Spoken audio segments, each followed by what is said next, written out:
Kumusta mga kasaliksik? Ang South China Sea ay tila isang payapang karagatan na may mala-turquoise na tubig at walang patid na abot tanaw. Ngunit sa ilalim ng kalmadong ibabaw nito ay matatagpuan ang isang walang hangganang digmaan. Hindi ito basta karagatan. Ito ang isang larangan ng mataas na antas ng geopolitikang labanan na maaaring magtakda ng hinaharap ng Asya at marahil ng buong mundo. Habang pinapalakas ng China ang kanilang mga artipisyal na isla na may mga runway, missile systems at military outposts, matapang namang tumitindig ang Pilipinas gamit ang Balabac Island bilang isang estratehikong kuta. Hindi ito simpleng proyekto. Ito ay isang pahayag, isang babala, at isang sagisag ng pag-asa. Sa Balabac Island na malapit sa Palawan, isang tila payak na proyekto ang isinasagawa. Isang 3-kilometer runway na halos tapos na. 70% ng konstruksyon nito ay nakumpleto. Ngunit ang kahalagahan nito ay higit pa sa itsura nito. Ang runway na ito ay isang deklarasyon ng paglaban ng Pilipinas at isang simbolo ng kanilang matatag na layunin na ipagtanggol ang kanilang teritoryo laban sa lumalakas na presensya ng China. Para sa mga Pilipino, ang mga karagatang ito ay hindi lamang bahagi ng geopolitikang laban. Ito rin ay kanilang tahanan, kabuhayan, at kasaysayan. Ang proyektong ito sa Balabac ay bahagi ng Enhanced Defense Cooperation Agreement, EDCA, sa pagitan ng Pilipinas at Estados Unidos. Ang dual-use runway ay idinisenyo upang magamit ng parehong military at civilian aircraft, kaya't hindi lamang nito pinapalakas ang depensa ng Pilipinas, kundi pati na rin ang konektibidad ng ekonomiya nito. Para sa Estados Unidos, ang proyekto ay isang mahalagang estratehikong posisyon sa Indo-Pacific upang kontrahin ang agresibong galaw ng China sa rehiyon. Ipinapakita nito ang parehong dedikasyon ng Pilipinas at ng Amerika sa kalayaan ng paglalayag at sa pagtatanggol ng soberanya sa isa sa pinakapinagtatalo ng tubig sa buong mundo. Ang estratehikong lokasyon ng Balabac Island ang pinakamalaking asset nito. Matatagpuan ito ilang daang kilometro lamang mula sa mga lugar na inaangkin ng China sa South China Sea, kabilang ang Spratly Islands. Hindi aksidente ang posisyon nito. Ito ay planado. Ang runway ay dinisenyo upang palakasin ang kakayahan ng Pilipinas sa mabilis na deployment at pagpapakita ng presensya sa pinagtatalunang mga tubig. Para sa isang bansa na madalas nalalamangan sa mga mapagkukunan at teknolohiya, ang proyektong ito ay isang matapang na hakbang upang igiit ang mga karapatan nito at palakasin ang teritorial na pag-aangkin. Habang patuloy na pinapalakas ng China ang kanilang mga artipisyal na isla gamit ang mga runway, missile systems at naval outposts, ang Balabac ay nagiging simbolo ng paglaban ng Pilipinas. Isang counterweight na nagpapakita ng katatagan ng isang maliit ngunit determinadong bansa. Ang halos tapos ng runway ay isang paalala na kahit ang mga bansang may limitadong resources ay maaaring gumamit ng estratehikong heograpiya upang makipagsabayan. Hindi lamang nito pinapalakas ang military readiness ng bansa, kundi nagdadala rin ito ng malinaw na mensahe sa mga kalaban. Hindi magpapasawalang bahala ang Pilipinas sa issue ng South China Sea. Sa kabila ng mga benepisyo nito, ang runway sa Balabac ay nagdadala rin ng mga tanong tungkol sa pangmatagalang implikasyon nito. Magdudulot ba ito ng kapayapaan at katatagan o lalo pang magpapalala ng tensyon sa rehiyon? Ang sagot ay nakasalalay sa kung paano babalansehin ng Pilipinas at ng mga kaalyado nito ang pagitan ng paghahanda at provokasyon. Habang papalapit ang runway sa ganap na pagkumpleto, nakatutok ang mata ng mundo sa Balabac Island, isang maliit ngunit makapangyarihang manlalaro sa drama ng South China Sea. Ang estratehikong kahalagahan nito ay hindi maikakaila. Ang papel nito sa hinaharap ng rehiyon ay hindi tiyak, at ang epekto nito ay tiyak na mararamdaman hindi lamang sa Pilipinas, kundi sa buong mundo. Defense Cooperation Agreement, EDCA, sa pagitan ng Estados Unidos at Pilipinas, mula 5 pasilidad patungo sa Siam.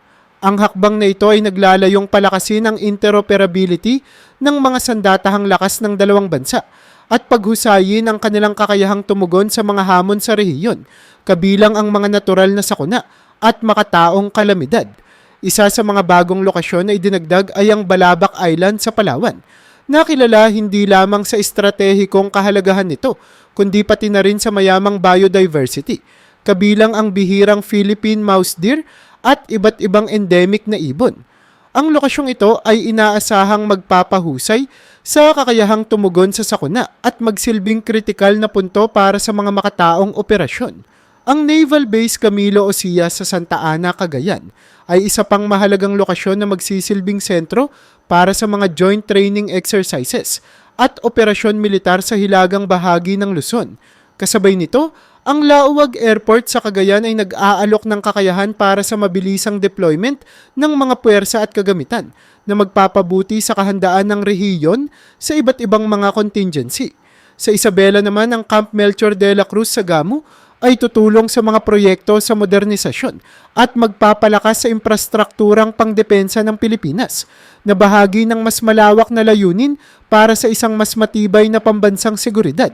Higit pa sa mga aspeto ng militar, ang pagpapalawak ng EDCA sites ay nagdudulot din ng makabuluhang benepisyong pang-ekonomiya sa mga lokal na komunidad. Nangako ang US Department of Defense ng mahigit 82 milyong dolyar para sa mga proyektong pang-infrastruktura, bukod pa sa karagdagang pondo para sa mga bagong pasilidad.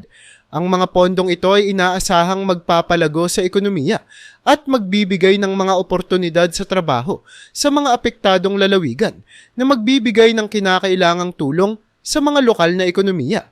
Estratehikong inilagay ang mga bagong EDCA sites upang tugunan ang mga hamon sa rehiyon ng Indo-Pacific sa pamamagitan ng pagpapalakas ng alyansa sa pagitan ng Estados Unidos at Pilipinas. Layunin ng pagpapalawak na ito na tiyakin ang mas mapayapa, ligtas at maunlad na rehiyon. Pinatutunayan nito ang pangako ng dalawang bansa sa isang matatag at pangmatagalang ugnayan na naglalarawan ng kanilang mga pinagsasaluhang interes sa katatagan at seguridad ng rehiyon. Samantala, isinulong ng Administrasyong Marcos ang serye ng mga ambisyosong proyekto sa infrastruktura upang palakasin ang depensa, pasiglahin ang pamumuhunan at paunlarin ang turismo. Ang mga proyektong ito ay pinunduhan ng Department of Public Works and Highways at Department of National Defense na nagpapakita ng masusing plano sa pambansang kaunlaran. Ang isa sa mga pangunahing layunin ay ang pagpapabuti ng kakayahan ng bansa sa depensa sa pamamagitan ng pag-upgrade ng mga base militar at pasilidad. Kabilang dito ang pagtatayo ng mga bagong barracks, training grounds at mga imbakan para sa kagamitang militar upang tiyakin ang kahandaan ng armed forces sa anumang banta. Kasama rin sa mga prioridad ng administrasyon ang infrastrukturang magpapasigla sa pamumuhunan tulad ng pagbuo ng mga industrial zones, business parks at transport networks na magpapalakas sa konektibidad ng mga urban at rural na lugar. Sa ganitong paraan, layunin ng pamahalaan na akitin ng lokal at dayuhang pamumuhunan na magdadala ng paglago sa ekonomiya. Ang turismo naman ay isa pang focus ng administrasyon. Ang pagpapabuti ng mga paliparan, pantalan at road networks ay naglalayong gawing mas accessible ang mga destinasyon para sa mga turista. Kabilang sa mga proyektong ito, ang pagpapalawak ng Bohol Panglao International Airport at modernisasyon ng Cebu International Container Port na magbibigay ng mas maayos na pasilidad at mas komportableng karanasan sa paglalakbay para sa mga bisita. Kasabay nito, pinapalakas ng Pilipinas ang kakayahan nitong depensahan ang sarili sa pamamagitan ng pagbili ng mga advanced fighter jets at pagpapabuti ng mga air at naval bases. Bahagi ito ng Horizon 3 Modernization Initiative na naglalaan ng 35 bilyong dolyar sa susunod na dekada para sa pagpapalakas ng infrastrukturang militar ng bansa. Isa sa mga pangunahing aspeto ng planong ito ay ang pagbili ng hanggang 40 multi-role fighter jets upang palakasin ang air defense capabilities ng bansa at tiyakin ang kahandaan nitong harapin ang mga hamon sa seguridad sa rehiyon. Sa kabuuan, ang mga hakbang na ito ay nagpapakita ng determinasyon ng Pilipinas na maging mas handa sa anumang banta habang pinapalakas ang ekonomiya at turismo na nagtutulak ng pangmatagalang kaunlaran para sa bansa. Kasabay ng pagsulong ng Pilipinas sa modernisasyon ng hukbong sandatahan, Patuloy nitong iniangkop ang mga infrastruktura upang suportahan ang mga makabagong kagamitang pangmilitar, kabilang ang pagpapaganda ng mga pasilidad at pagtatayo ng bago para sa mas epektibong operasyon. Isa sa mga pangunahing bahagi ng modernisasyon ang taunang pagsasanay militar sa pagitan ng Pilipinas at Estados Unidos, tulad ng balikatan drills na nagsasangkot ng mga misyon sa seguridad sa karagatan, depensang panghimpapawid at missile, at cyber defense.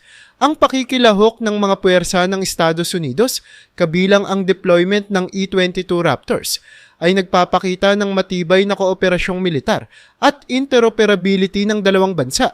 Ang layunin ng modernisasyon ng militar ng Pilipinas ay makabuo ng mas malakas at may kakayahang puwersa na handang tugunan ang mga tradisyonal at umuusbong na banta sa seguridad sa rehiyon. Sa gitna ng tensyon sa South China Sea, kung saan madalas nagaganap ang mga insidente sa pagitan ng Chinese Coast Guard at mga misyon ng makataong tulong mula sa Pilipinas, nananatiling determinado ang bansa na igiit ang soberanya nito sa Exclusive Economic Zone, EEZ, alinsunod sa 2016 arbitral ruling ng Permanent Court of Arbitration.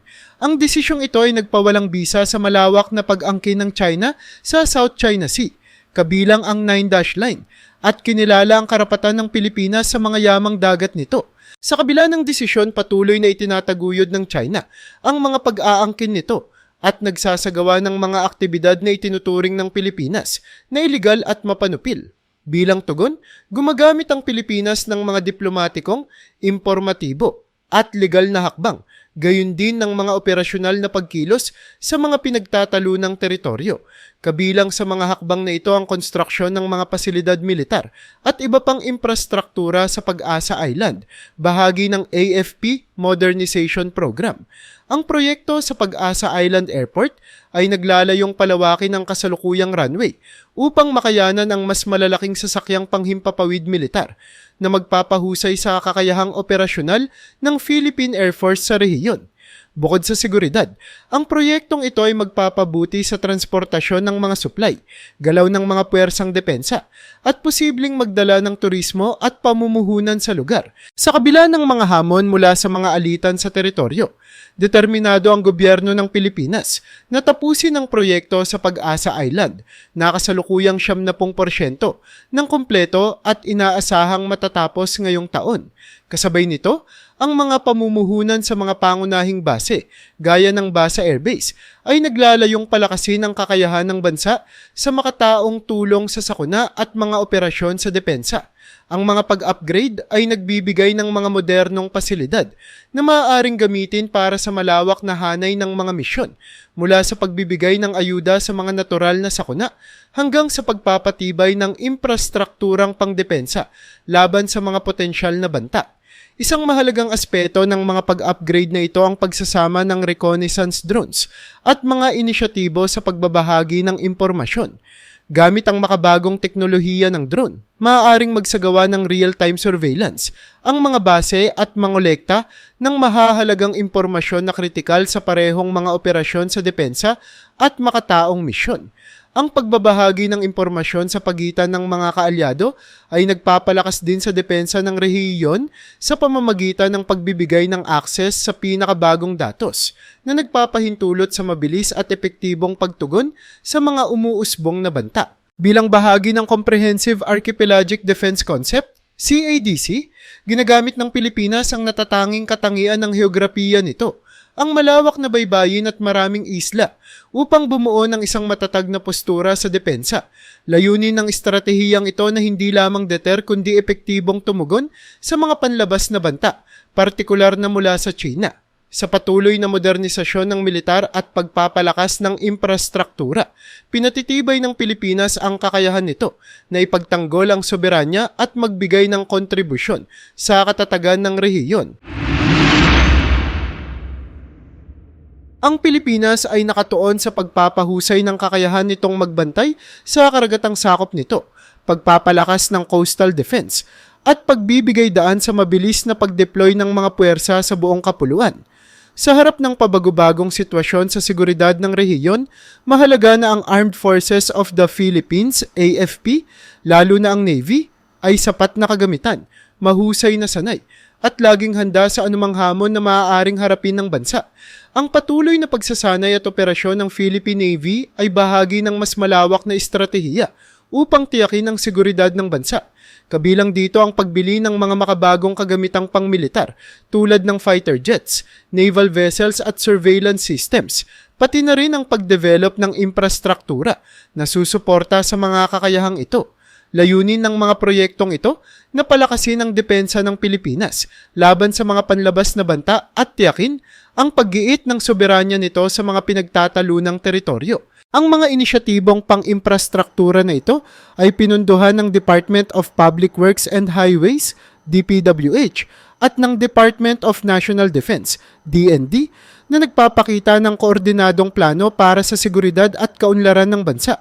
Kabilang sa mga proyekto ang pagpapalawak at modernisasyon ng mga airbase tulad ng Basa Air Base na magkakaroon ng bagong pasilidad para sa mas malalaking sasakyang panghimpapawid at state-of-the-art na mga training center.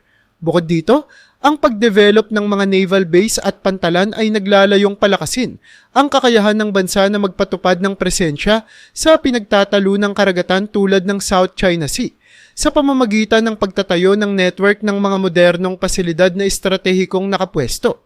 Layunin ng Pilipinas na makabuo ng isang depensang sistema na matatag at may kakayahang suportahan ng tuloy-tuloy na mga operasyong militar.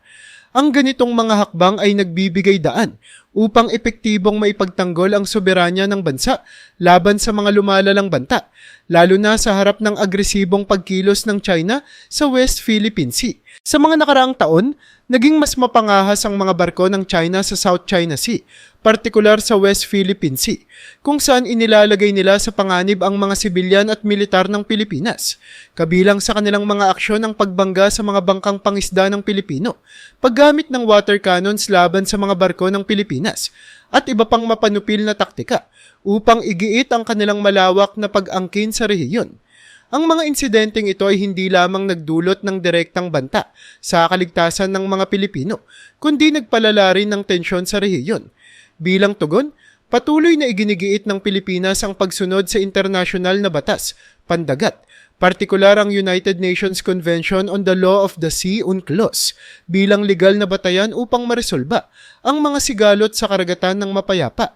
Ang posisyong ito ay pinagtibay ng 2016 arbitral ruling ng Permanent Court of Arbitration na nagpawalang bisa sa malawak na pag-angkin ng China sa South China Sea at kinilala ang karapatan ng Pilipinas sa Exclusive Economic Zone, EEZ nito. Sa kabila ng desisyong ito, patuloy ang agresibong pagkilos ng China na nagtutulak sa Pilipinas na humingi ng suporta mula sa pandaigdigang komunidad upang ipatupad ang batas at tiyakin ang kaligtasan ng mga mamamayan nito sa pinagtatalunang tubig. Ang patuloy na panawagan ng Pilipinas para sa pagsunod sa internasyonal na batas ay nagpapakita ng dedikasyon nito sa mapayapang resolusyon ng mga sigalot at paggalang sa pandaigdigang legal na alituntunin sa pamamagitan ng pagbibigay diin sa kahalagahan ng UNCLOS at 2016 arbitral ruling.